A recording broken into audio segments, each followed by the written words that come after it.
Plea for the fifth. Sandy Ground and the continued gentrification of Staten Island's communities of color. On August 1st, a relatively new Young Leaders of Staten Island, YLSI, led the first annual Path of Liberation March along Staten Island's former Underground Railroad route, beginning at the often forgotten Sandy Ground settlement.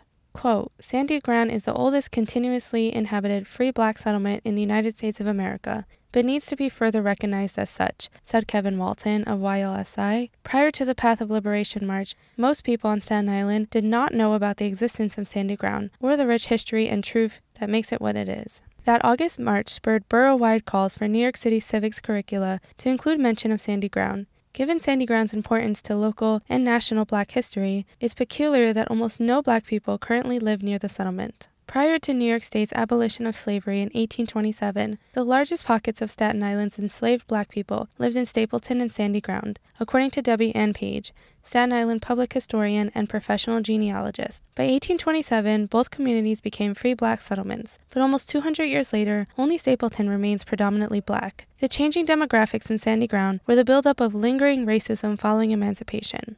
If you have a lot of people who are enslaved here, when emancipation happens, your attitude doesn't necessarily change towards the people. You just find a different way to reduce them as close to slavery as possible. Racial discrimination made well-paying jobs scarce for black people across the island. Lack of meaningful employment was more severe for black people in Sandy Ground after 1917, following the collapse of the oyster industry, Sandy Ground's economic backbone. The popularity of redlining policies in the 1960s prevented people in black neighborhoods from claiming resources like home insurance, which marked the beginning of the end for a black Sandy Ground. Because Sandy Ground was a predominantly black area, it was deemed a, quote, hazardous area with, quote, practically nothing to recommend it to the outside renter or buyer. This not only collapsed Sandy Ground's property value, wiping out home equity, but people in red line neighborhoods were also effectively barred from getting home loans for necessary tasks like home repairs. As your home deteriorates, most people use the equity in their home to build that. That doesn't happen because of this red line that's drawn across the community. Near slave wages and non-existent home equity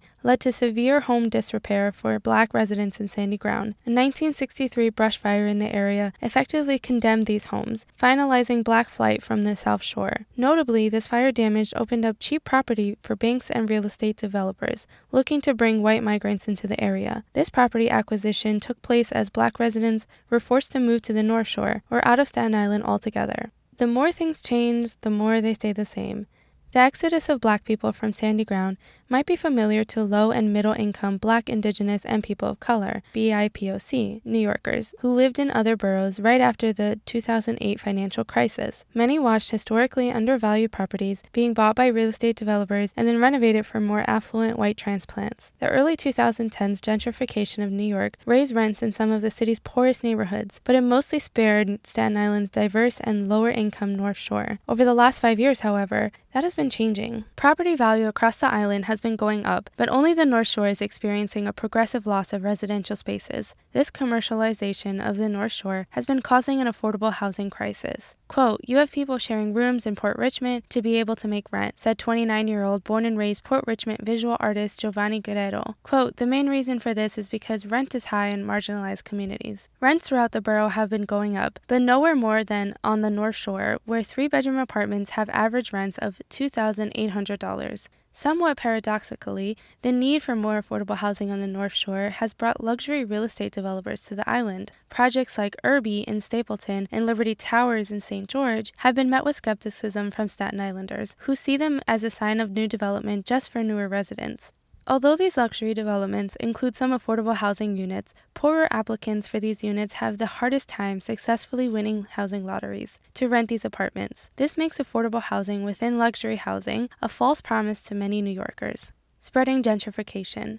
Many of these new developments have been proposed or built near the ferry terminal to create easy access for those commuting to other boroughs. 4 miles west of St. George, the Castleton Housing Project at 221 Port Richmond Avenue might indicate that new development is more widespread. Amy Gross Architects, the architecture firm designing the 48-unit affordable housing project, sees this development as important to solving Port Richmond's housing crisis. Quote, Port Richmond has a significant street homeless population and very low-income workforce, highlighted Amy Gross, founder and president of Amy Gross Architects. I think all involved in the development hope that it will make a significant positive impact on the community's housing need. Guerrero agrees, acknowledging, quote, there is a homeless population in Port Richmond, but he added that the neighborhood is distinct in ways that might make it particularly susceptible to displacement by gentrification. Like most of the North Shore, Port Richmond has a sizable black population, but it is best known for its large and vibrant Mexican population, some of who are undocumented. Guerrero noted that the language barrier and purposeful misinformation in the neighborhood might prevent people from recognizing gentrification as it's happening. Quote, I attended a conference once about 2 years ago that was given by Project Hospitality, where they were telling these day laborers that their property value would go up, he recounted. Quote, when the community heard that, they were persuaded to think this was good, until I started asking questions like, who in here owns a home? And who wants their rent to rise?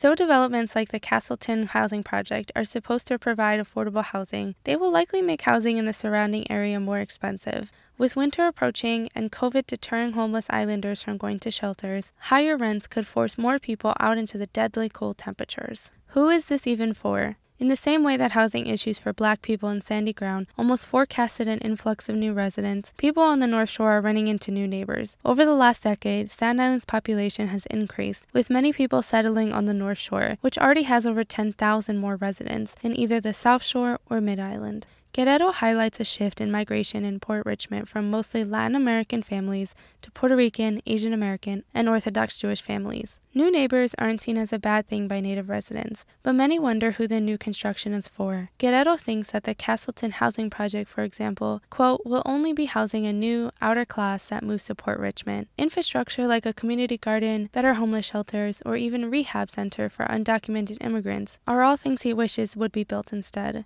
Further west, in Mariners Harbor, community gardens are currently being cultivated. There have also been more vocal calls from local activists for better injections of public funding into North Shore communities. These are all initiatives that might shield the broader community from gentrification. They also demonstrate a type of modern agency that was denied to those living in Sandy Ground. The gentrification of the North Shore has already started, and it likely won't stop. Maybe, however, investment and advocacy from the community can prevent the same outcome that made Sandy Ground the heart of Staten Island's Great Migration. Chad Small for Plea for the Fifth, read by Emily Nadal.